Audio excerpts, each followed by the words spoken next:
Nasa kustodiya na ng PNP ang pulis na sinasabing mastermind sa pagpatay sa Koreano negosyante na dinukot sa Pampanga. Pero ang pulis sa todo tanggi na siya ang nasa likod ng krimen. Aniya, may malalaking tao sa likod ng pagpatay. Balitang hatid ni Jamie Santos.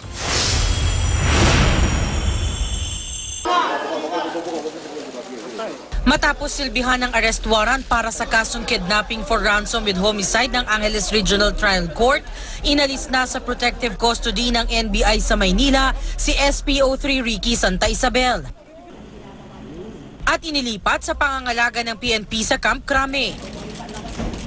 Ang kaso ay para sa pagdukot at pagpatay sa Korean businessman na si Ji Ik-ju.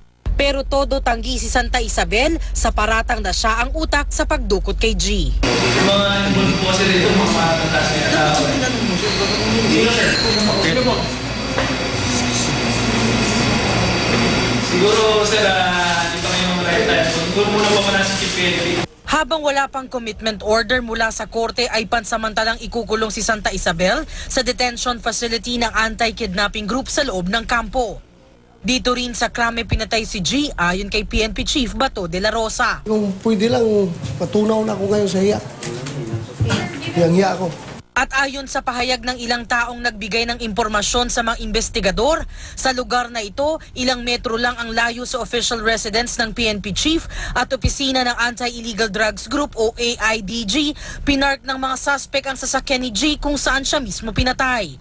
May mga CCTV man sa kampo, malabo raw na makuha ng recording noong araw ng pagpatay. The system has already overwritten yung recording on that day, yung October 18 ng araw at October 18 ng gabi. Sa apat na pulis na suspect, mastermind ang turing kay Santa Isabel na miyembro ng AIDG. Kasama siya sa pag-surveillance kay G bago siya kuhanin noong October 18, 2016 dahil may warrant umano kaugnay ng illegal drugs. Siya rin umano ang nag-utos na balutin ng packaging tape ang ulo ni G. Bago niya ito sinakal hanggang mamatay ayon sa isa sa mga kasamang nag-surveillance na sina SPO4 Roy Villegas at PO2 Christopher Baldovino. Kasama rin daw sa pagdukot ang alias Police at alias Jerry. Habang narinig naman daw nilang may kausap na Sir Dumlao si Santa Isabel. Kasama rin daw sa pagkuha kay G ang isang Ramon Yalong. Ayon naman yan sa kasambahay ni G na si Marisa Marquicho na kasabay na dinukot noon pero pinalaya sa bandang Cubao, Quezon City. Ang labi ni G natukoy ng NBI na nasa puneraryang ito pero wala ng labi. Dahil na-cremate at na-flush sa toilet ayon sa inisyal na investigasyon ng NBI. Pero natagpuan doon ang golf set ni G na ipinambayad daw sa isang ding bukod pa sa 30,000 pesos ayon sa salaysay ng isang kasama ni Santa Isabel. Nagkataong ding din ang palayo ng may-ari ng punerarya na si Gerardo Santiago, isang barangay captain na on leave daw at nasa Canada ayon sa kanyang sekretarya.